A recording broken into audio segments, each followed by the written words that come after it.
Welcome to the podcast She is Fab, where we discuss all things fab, women empowerment, and life coaching. My name is Evelyn, also known as the Fab Chieftess, and I am a mindset transformation coach. Welcome to another episode of the She is Fab podcast. My name is Evelyn, your host, mindset transformation coach, and today I have the pleasure of speaking with Sammi Beatrice. She is the CEO of Your Passion Agency, as well as a motivational speaker. She strives to help podcasters and speakers become more productive and really let their passion shine through. Additionally, she helps teens and young adults find their passion and create something magical. Welcome, Sammi. Thank you so much for having me. I'm super excited to be here. You are welcome. I'm excited as well, just to learn from you and understand what you do. Absolutely. Yeah. So tell us more about you and what led you to launching your agency. Yeah. So I never in a million years thought that I would be an entrepreneur, that I would be, a podcast host or an agency owner. Like every time I say like, oh, I'm like the founder of this agency, I get chills and goosebumps because it's wild to me. The whole journey really started out in high school. I mean, that's only a few years back for me. And that's when I started my podcast. I wanted a way to sort of help others and show others how I had improved my life in the past couple of months. It was like the final semester of high school. And I was sort of like, I was just living my best life. And I was like, I want to show others how this is possible to do, even before your final year of high school. And so I started the podcast and I had on some amazing guests. And then I decided to go to college across the country. So I went from New York to California. And so it was a wild ride. And I just decided to continue my endeavors.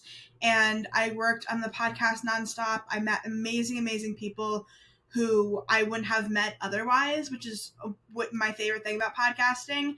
All over the country, all over the world. It was so exciting. And then, last March, actually, I stumbled upon an internship with a podcast PR agency here in San Diego. And I fell in love with it. Like, it was everything I wanted and more. The founder of the agency we had very similar stories. We both had like mental health struggles in the past, and we both were, wanted to be entrepreneurs. And so I was super excited to be sort of like under her wing and to learn from her. And to this day, she's one of my biggest mentors. We still talk, every single day. And in that moment, I was like, I can do something with an agency. I can do something, with podcasters, with speakers, like what is it that I want to do? And then that July, one of my friends who's a speaker reached out to me and she said, hey, do you know of any social media managers? And I was like, I could try it out. I was like, I've done social media in the past for, clubs and organizations in high school. I was like, I could give it a stab. And so I just sort of went with it. And I was like, this is what we're going to do. I sort of was Googling everything as I was going, finding, tips and tricks on YouTube on like how people make money being a social media manager. Mm-hmm. And then I was like, this is what I want to turn my agency into. And so, honestly, this past September, I launched Sammi Beatrice Marketing, which is now Your Passion Agency. And what started out as a social media agency is now social media branding, podcasting. It's literally everything that brings me the most joy in the world. And I think that my favorite part of like being in the agency is just when I have like these fresh, sort of entrepreneurs come in and they're like, I have this thing I want to do, but I don't know what to do with it. It's so exciting to go through with them and be like, here's your Instagram account. And if you want to start a podcast, you can. And, you can start writing some ebooks and some courses. And it's just so fun to sort of go through all the different steps of the process. And that's sort of where I am at right now, just sort of gaining more clients every day and meeting new people, continuing the podcast and, just sort of riding it out. Mm-hmm. That's amazing. I mean, you launched your business. You started out with podcasting and speaking. That then extended to helping others with their podcasting and their speaking, and you're also managing social brands. I mean, that's quite a lot for one person. How do you manage it all? I don't know. On top of, I really just, everyone asks me, and I'm like, I have no idea, honestly. Because on top of it all, I'm still a full-time student at college. And so I have all of that work to do as well. Especially online, there's a lot more to tackle. But it's honestly, the biggest thing that I always say is that because I'm so in love with all of it, it feels easier to do. I want to stay up late at night and do all the things. I want to be there to support my clients. I want to be there to cheer them on and to, see them succeed. And part of that means I have to do my work in order to accomplish that. And so if I don't get my part done, then they can't succeed in the long run. And that doesn't really help my overall mission.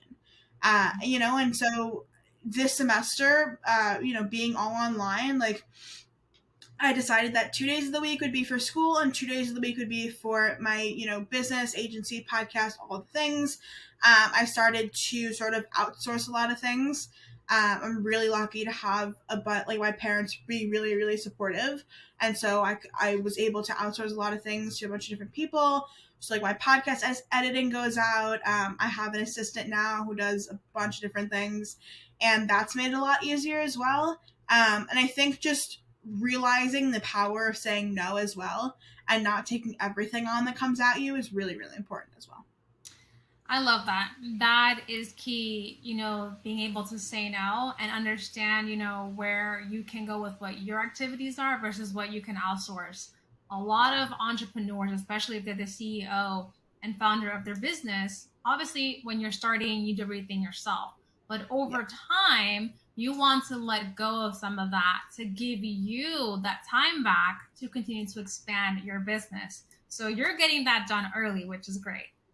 Yeah. Some people will say, like, it's not a good idea to outsource early. It's not a good idea, to have, 2-3 interns and stuff like that. But for me, it's like, that's the way that my business is going to function at this moment. Because I still have to juggle school and my business, I'm going to need a little more help. I don't have the ability to just drop out of school and do my business full time, and so I can't do everything myself. And so I have to outsource right now.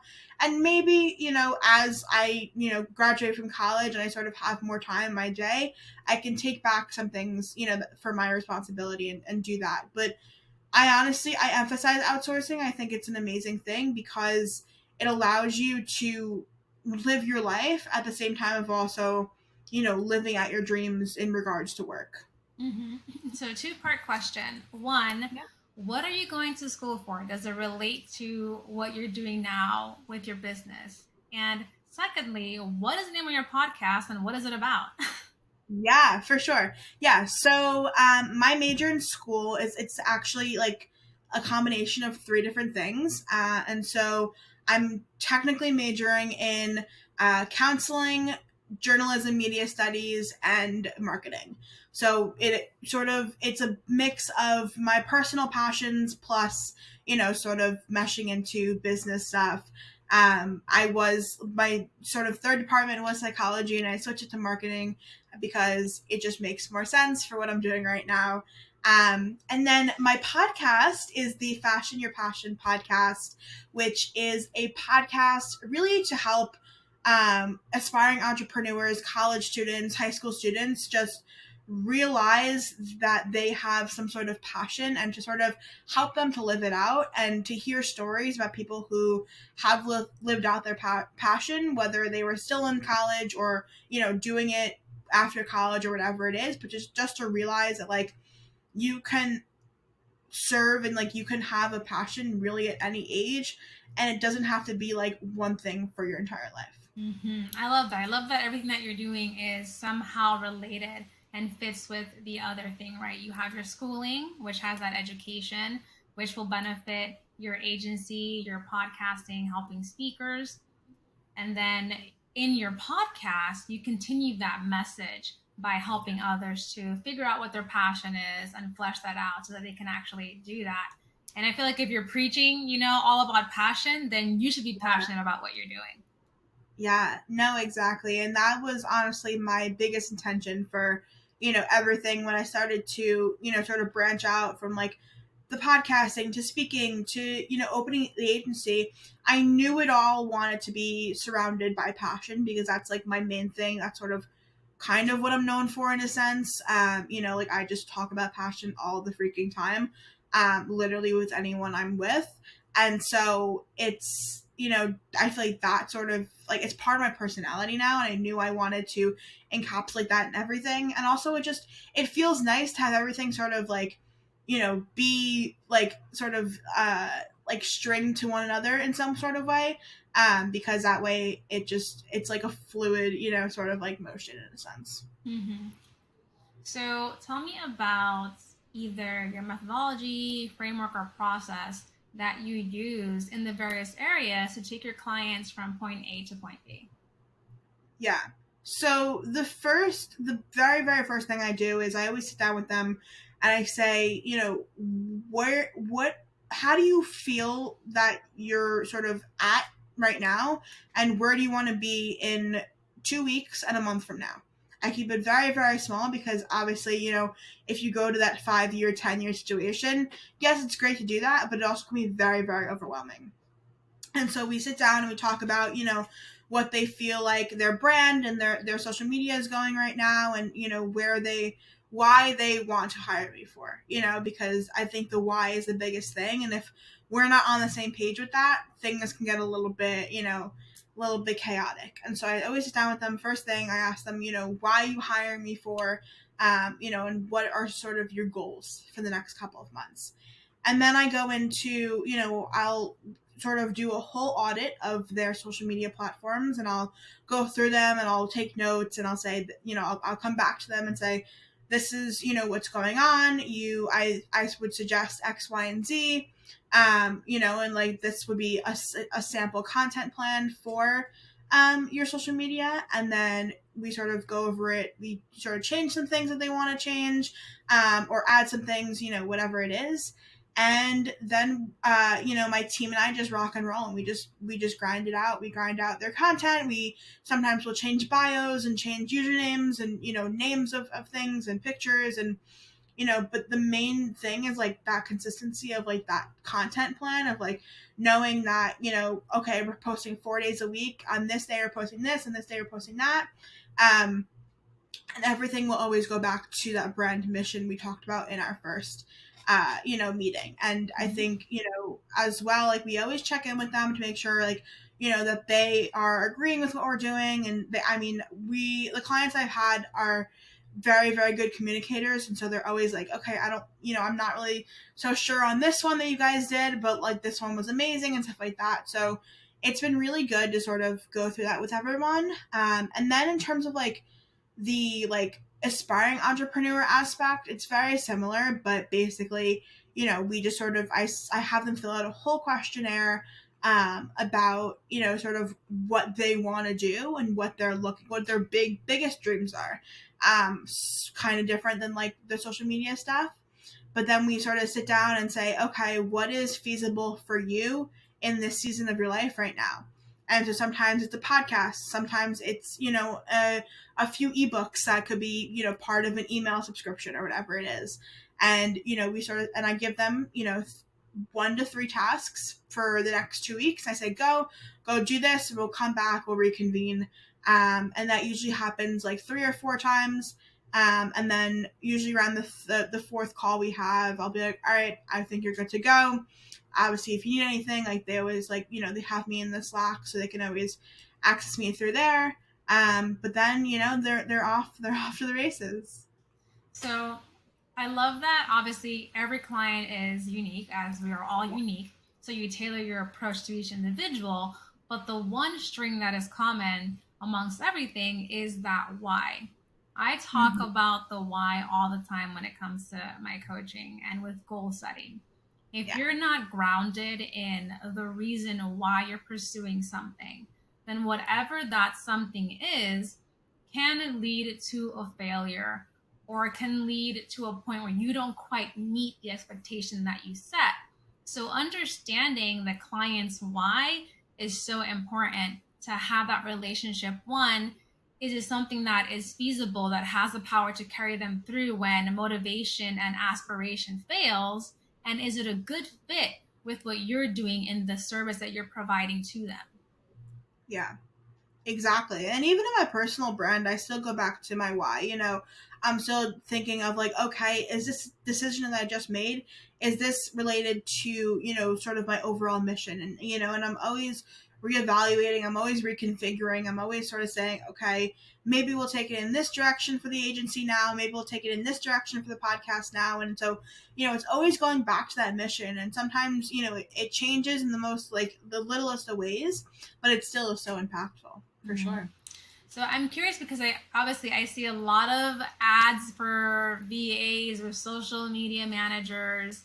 And I'm curious because as I understand it, you're working with a client who essentially gives you the power to run their social media and develop their branding.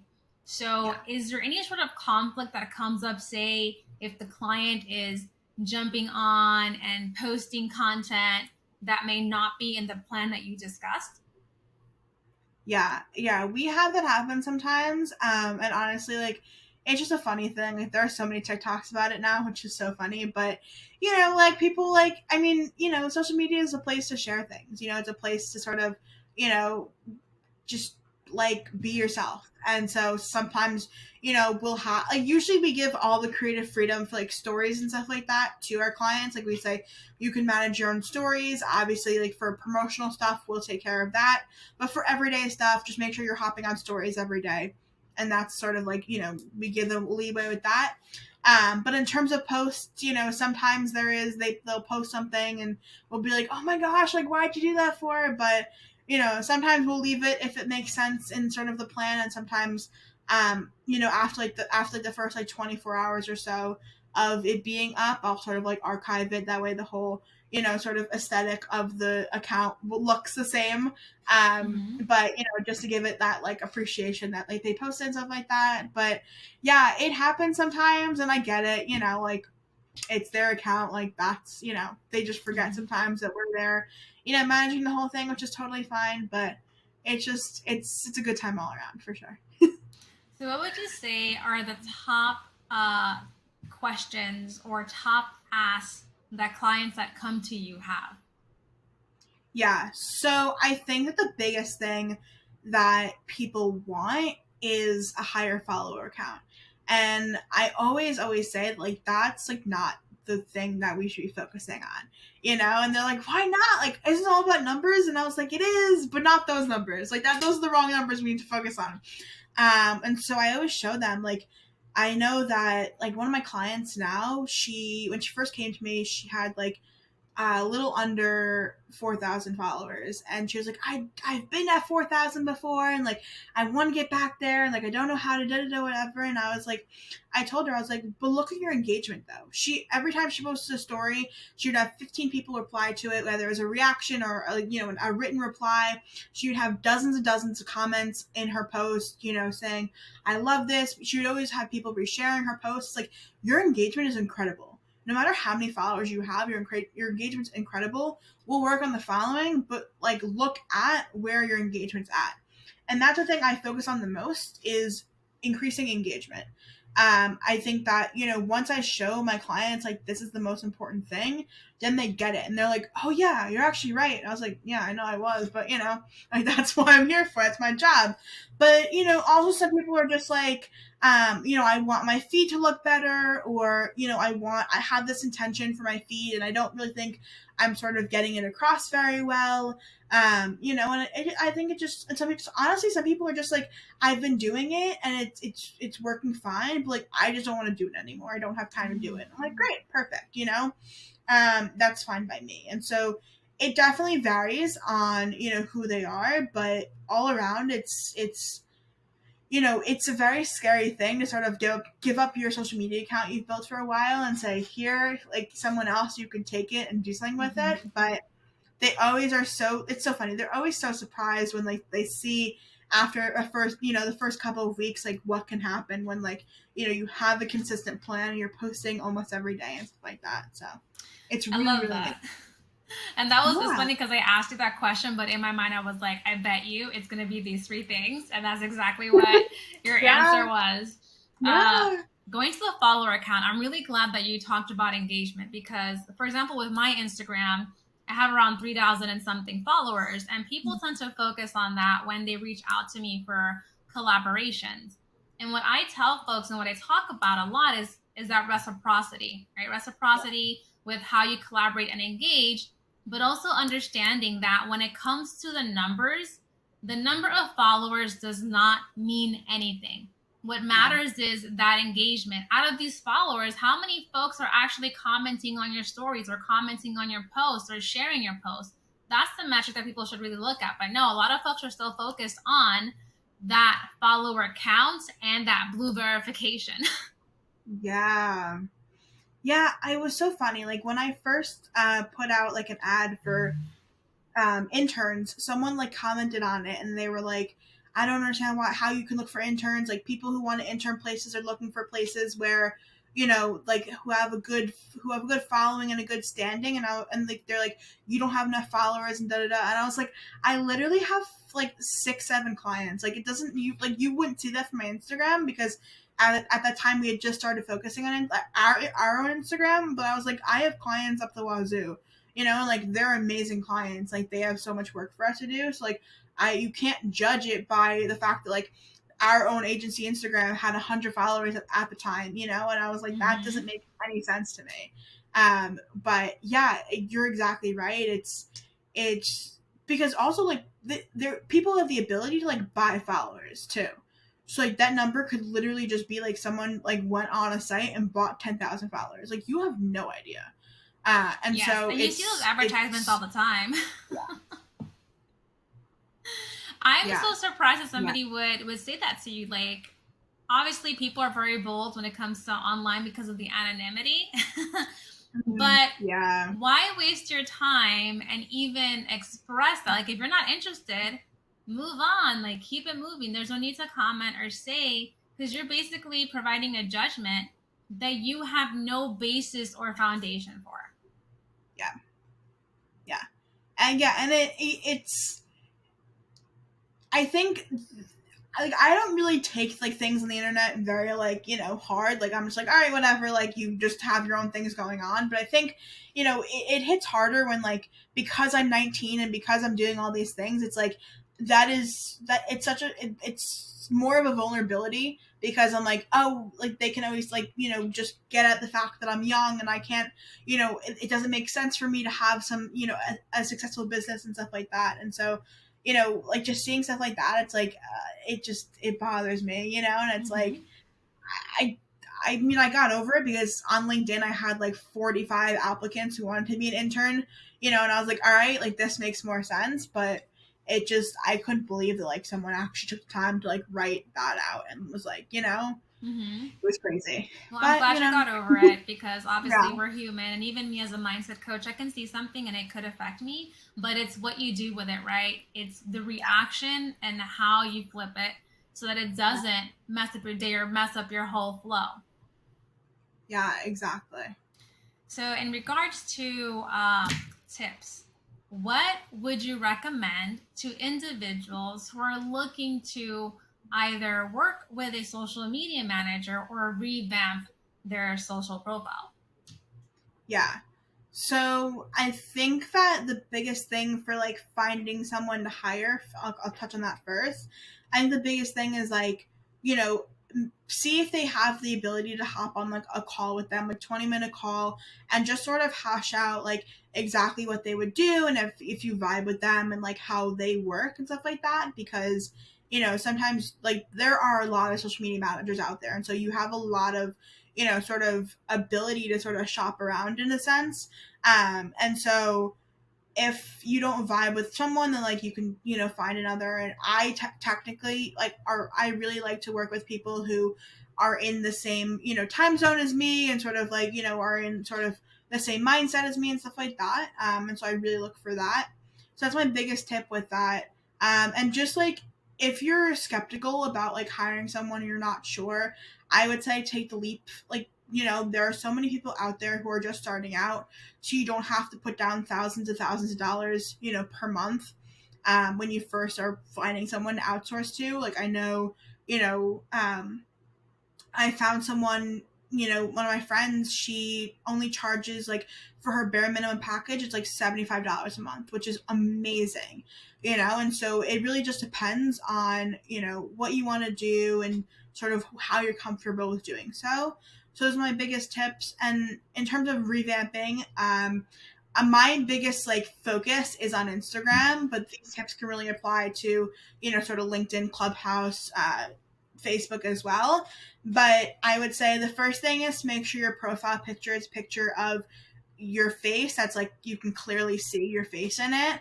No like crazy colors or like, just like flowers or whatever. Like, just make sure it's clear and concise.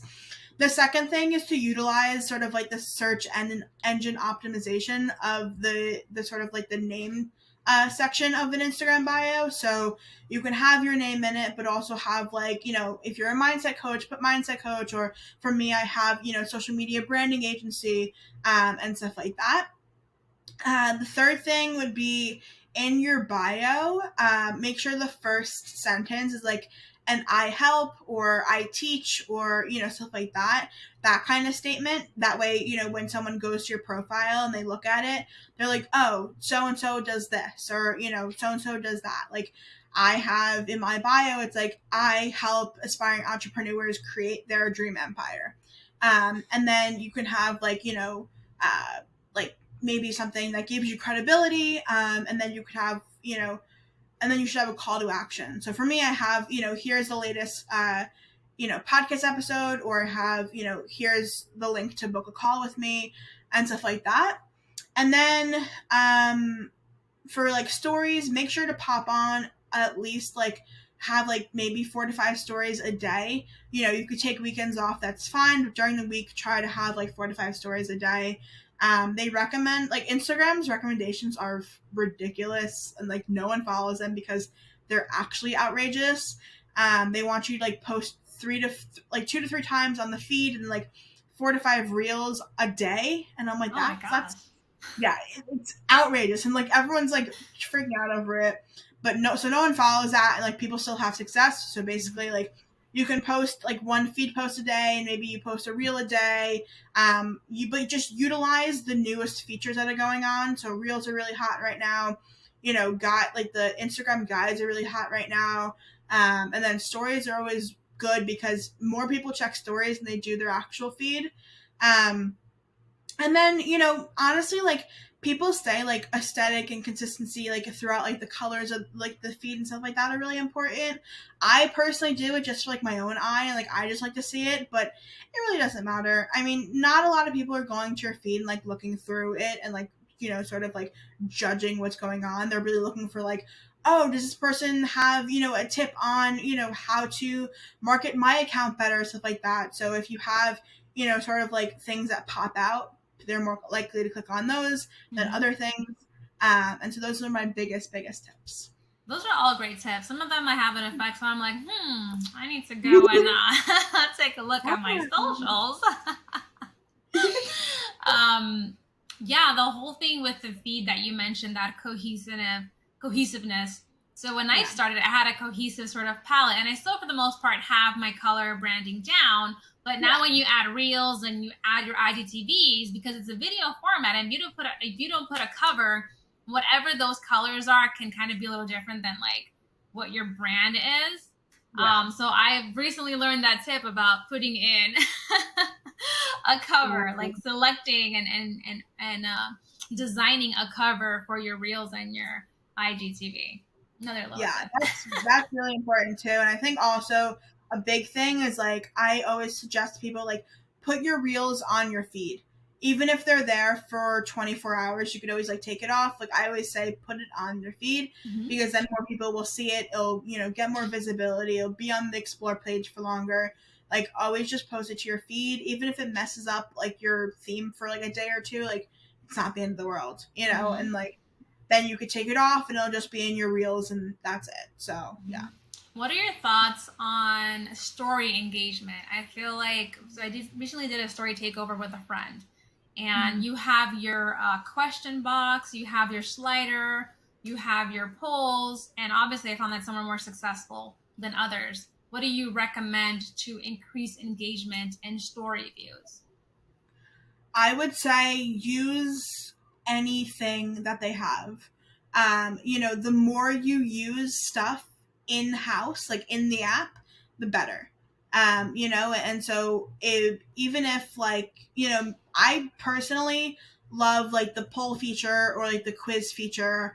Those are like my top that I use. I mean, obviously I'll use the music feature a lot as well. Tagging people is, just like you just do it. But if the more you use those engagement features in your stories, the more that that Instagram will let people see your story. So the first stories that come up on Instagram are people you've interacted with the most. So like my mentor from high school, I DM her every single day. We always have conversations in the DMs. We're always reacting to each other's stories, commenting on each other's posts, liking whatever. I see your story first because we're just like between each other, like we're the most engaged. And so that's the biggest thing is like, if you want people to see your story first, then, have them have the ability for them to engage. And honestly, also people love to voice their opinions. And so if you give them an opportunity to do so, they'll do it. I put up a quiz type thing on my story, I think I would say 3 months ago, about which pair of glasses I should get. I did like the Warby Parker like 5-pair try-on situation. And I tried them all on, took a picture of myself, put all 5 up there, and I had them vote. And I've never gotten so many votes in an Instagram story than I did in that story. It was like people who honestly, I followed a long time ago and didn't even know they still followed me, were answering. People were like DMing me saying, X and Y look the best and stuff like that. And I was like, this is crazy, and like people just love to voice their opinion. So the more opportunity you give them to do so, like the better. That's amazing. I didn't think about it that way, right? When folks can engage in different capacities, but when it comes to providing an opinion on a decision that you have to make, everybody's on board to provide, their feedback. So I'll keep that in mind for future engagement. I know sometimes also like people will do like they'll have like, say they have like 2 posts ready to go. They'll be like, oh, which post should I post today? And they'll put up a little poll on their Instagram story and people can vote on like what they want, to see. So there's all different ways to do it. And it's honestly like, it's just the best way to reel people in, Yeah. Something else you mentioned in regards to engagement, and this ties into the whole reciprocity thing that I mentioned, which I have a whole like IGTV on this thing. There's a lot of acclaim out there about women empowerment and supporting each other. Mm-hmm. And what I don't see is more actuality or more action as it pertains to that. And what I mean by that is to engage authentically with the individuals that you're connected to. Obviously, with Instagram, you're getting blasted from all angles with content that you want to see from the folks that you engage with on a regular basis and stuff you follow just because it's an interest, right? Yeah. So what I tell folks is that if you want to build relationships, you want to really help and empower other individuals, you can do that by engaging with their content, whether it's, likes aren't like a big thing now, right? They don't really count towards anything. It's more about the commenting, the sharing, the saving, even the direct messages. So for those of you listening and watching, if you like someone, you like what they're about, engage with them. Actually put in some effort to touch base, because that will also benefit you because they'll engage with you as well. Yeah. Yeah, I have met so many people over Instagram just because I sent a DM to them saying, hey, I think our messages are really similar, would love to connect. And then they followed back and we just sort of have become friends from that.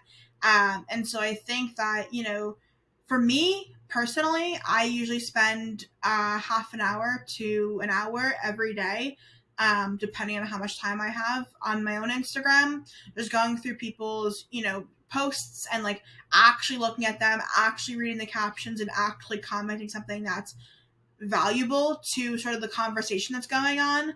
And then for our clients, we do very similar things. What we'll do is we'll go into this is like some, marketing secrets up in here, but we'll go into like their top hashtags in their industry, and we'll go through like the most recent posts of that, and we'll comment authentic comments on that. And it's not spammy because you're contributing to the conversation. If you just put emojis, or if you just, if you were more self-centered in those comments, yes, it'd be spammy. But because you're contributing to the conversation, that is what brings sort of the power. I've like seen accounts go from, gain 50 followers in a day just from doing that. Because they're like, oh, this account looks great. They comment on my post. Like, let me see what they're about. And they hit follow and boom, so. Yes, that is a really great tip. And just like you, I spend time going through my feed and trying to provide and engage with other people. But what you'll notice is that if you engage with an account, other folks that are commenting and adding value to the conversation can also see your stuff and might be interested in what you have to offer. So like you said, you gain followers that way as well. Yeah. On that note, there's a lot of folks, and especially women, why are we so toxic?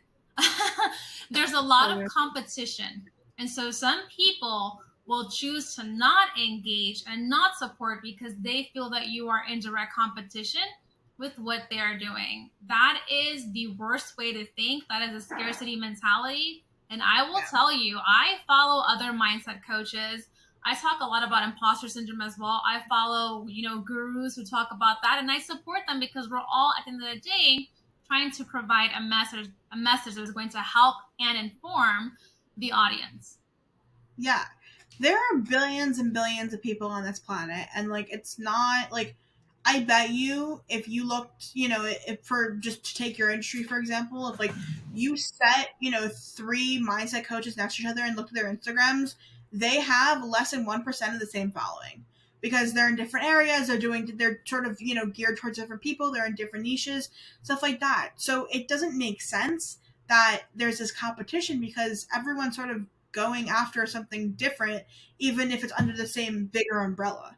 And so the more you just engage to, even like, I know some people, it's so funny, but like when people are first starting out, I know some people will like put up a question on their stories and they'll answer it themselves with questions that they want their ideal client to actually ask them. And that way it shows like to other people, it's like, oh, maybe I should ask a question, or that was a good question. I was curious about that too. And just sort of get that engagement and to show people like, this is what I can do for you, and so that's a big thing too. I've never done that. Just because I was like, oh, if I answer questions to myself, it's like I already know the answers, but I can see how that's a great tactic to start off and initiate the conversation with the audience. So I'm going to incorporate that as well. Yeah, I know people do it for like their programs too. So it's like they'll post a story and they'll be like, "Oh, do you guys have any questions about like X program that I'm selling right now, or like that I'm running right now?" And then they'll answer themselves and they'll be like, "Oh, like how long does it run for? Like, what's sort of the breakdown of like the modules and stuff like that, or just like informational stuff like people may know, or even just questions like if it's just like an ask me anything situation, like just questions like you think that your ideal client would want to, know about you, I guess. This is amazing. For those of you guys that are listening or watching, Sammi has provided such a wealth of information when it comes to tips and tricks for social media, and also gave you a clear idea of what she does in various areas.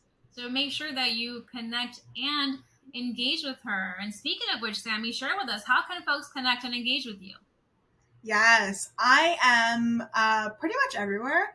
On Instagram, it's at Sammi Beatrice, SammiBeatrice. Also at Fashion Your Passion. That's fashion letters UR passion, and at Your Passion Agency. TikTok is at Your Passion Agency. Twitter is Sammi_Beatrice. And then our websites are SammiBeatrice.com and YourPassionAgency.com. Yes, and we're going to put all of that stuff in the YouTube details and the podcast details. And Sammy, I'm assuming your website also links to everything else. Yes, yeah, you can find everything on my website. It's very simple to sort of access everything, so yeah. Awesome. So any last comment you want to share with the audience? Yeah, I think for our conversation today, I think like my biggest thing that I would want to say is like, whatever you have in mind, like just go for it. Like, whether it's like outsourcing something or whether it's like starting something, like it's not worth your time to just like think about it and just like be like, oh, should I do this? Should I not do this? Like battle with yourself, rather than like experimenting with it and going after it and seeing what it could create. I love that. That is a great message and right in line with our empowerment of aspiring women. Yes. Sammy, thank you so much for joining me today, for sharing your background and what you do and offering these tips and tricks to the audience. For sure. I had so much fun. Thank you for having me. Yay, you're welcome. I had fun as well. And I learned so much. Hopefully it'll boost my engagement.